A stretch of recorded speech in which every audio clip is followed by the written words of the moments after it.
बाबा के पास वतन में भोग लेकर के पहुँचे।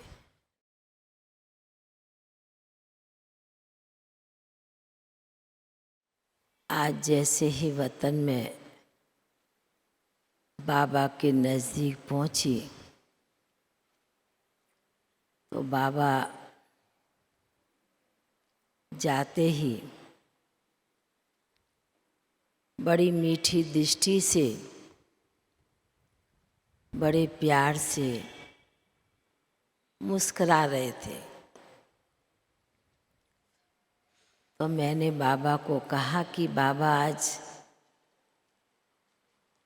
आप किस बात पर मुस्करा रहे हैं? आपको मन ही मन में बहुत हंसी आ रही है। तो बाबा कहने लगे कि बच्ची,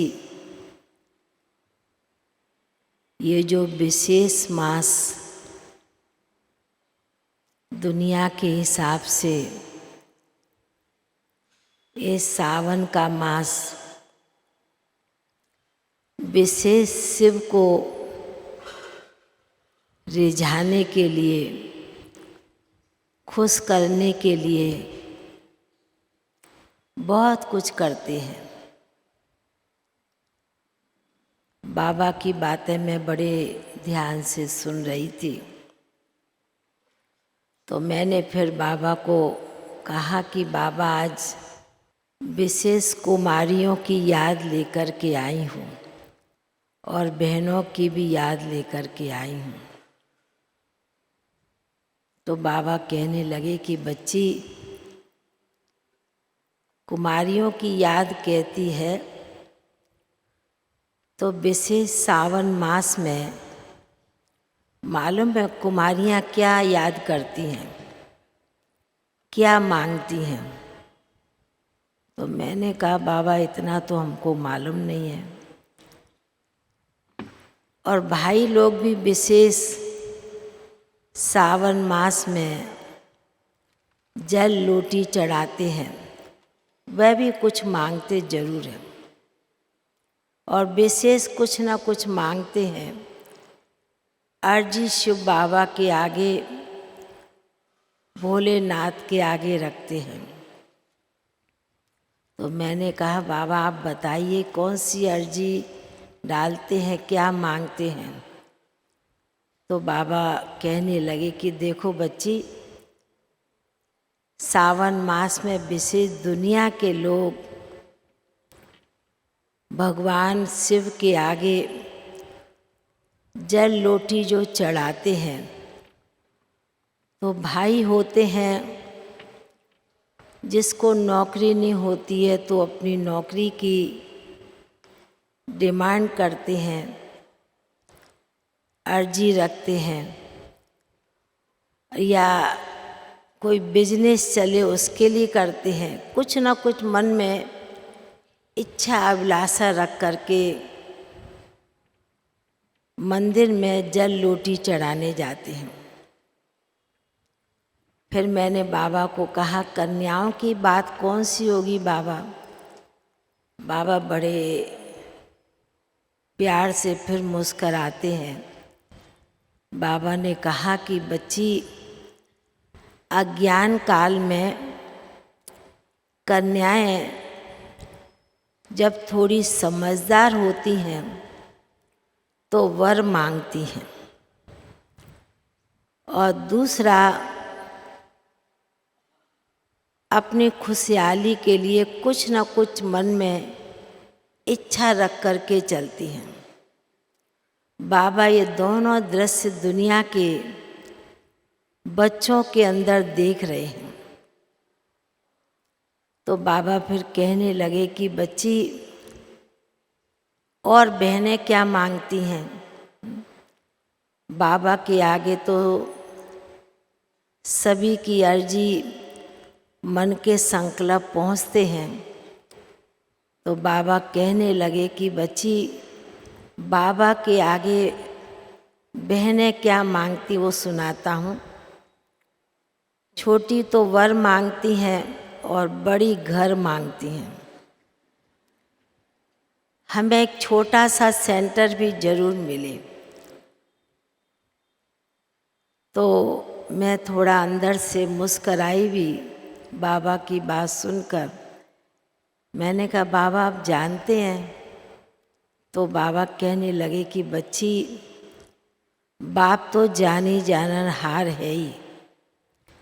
बाप सिर्फ बच्चों के आगे बातें रख देते हैं, सुना देते हैं, पर दुनिया में थोड़े समय के लिए उनको कुछ न कुछ प्राप्ति होती है। पर बाबा के बनने के बाद कोई भी मन में इच्छा अभिलाषा बच्चों की बाप रखता नहीं है, सब पूरी करता है।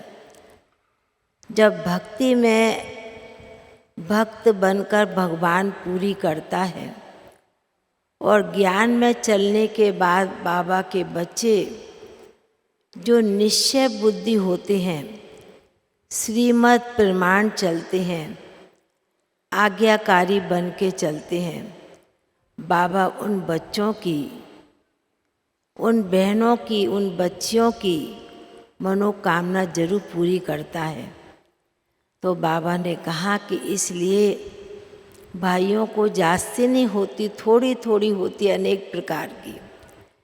पर बाबा ने कहा सभी कुछ देखते हुए जब बाबा के बच्चे बन जाते हैं, बाप पर निश्चय हो जाता है, बाबा पर बलिहार चले जाते हैं, तो बाबा ने कहा आंतरिक इच्छा बच्चों की कुछ रहती नहीं है।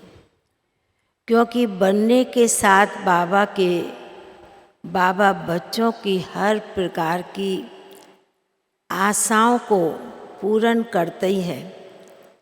पर सबसे बड़ी बात, बाबा हर बच्चे का नंबरवार निश्चय और पुरुषार्थ को देखते हैं। कई बच्चे भी इसी प्रकार बाबा से वायदा करते हैं, निश्चय बनाते हैं, बाबा ये करेंगे तो ऐसा करेंगे। पर बाबा ने कहा वह वायदा कभी कभी कच्चे धागे के रूप में बदल जाता है। बच्चों की बात पूरी होती है और वो धागा टूट जाता कच्चे धागे के रूप में। तो बाबा ने कहा बाबा ऐसा बच्चों के साथ कभी भी कच्चा हथियाला नहीं बांधते, पक्का वायदा करते हैं। बच्चे भी जब एकदम संपूर्ण निश्चय बुद्धि बनकर बाबा को अपना सब कुछ समर्पित करते हैं, तो बाबा भी बंधा हुआ अपने बच्चों के लिए सब कुछ देने के लिए। तो बाबा जैसे कि आज ऐसे लग रहा था कि भक्तों के पास चक्कर लगा कर आई हूँ। तो बाबा ने कहा कि इसलिए बाबा के पास तो विशेष बच्चों की याद पहुँचती है, विशेष बहनों की याद पहुँचती है, कन्याओं की याद पहुँची है, भाइयों की याद पहुँची है। बाबा ने कहा कि मेरे बच्चे मेरे को याद नहीं करेंगे तो किसको याद करेंगे? क्योंकि भक्ति में तो अनेक को याद करते बुद्धि और अनेकों में भटक गई। इसलिए बाबा एक ही मंत्र बच्चों को देते हैं, मन मना भव का। तो बाबा ने कहा यदि एक ही मंत्र बच्चों के सभी की बुद्धि में बात एक ही याद रहे, एक ही याद रहे, तो बाबा भी बच्चों का हर कार्य हर प्रकार से संपन्न करने के लिए बैठा हुआ है। ऐसे कहते बाबा के सन्मुख भोग की थाली रखी थी, तो बाबा ने बड़े प्यार से भोग स्वीकार किया और स्वीकार करने के बाद बाबा ने सभी भट्टी में आए हुए बहनों को, कुमारियों को बहुत बहुत स्नेह भरी दिल की याद प्यार दिया, दिल का प्यार दुलार दिया और फिर याद प्यार लेते हुए नीचे पहुंच गए। ओम शांति।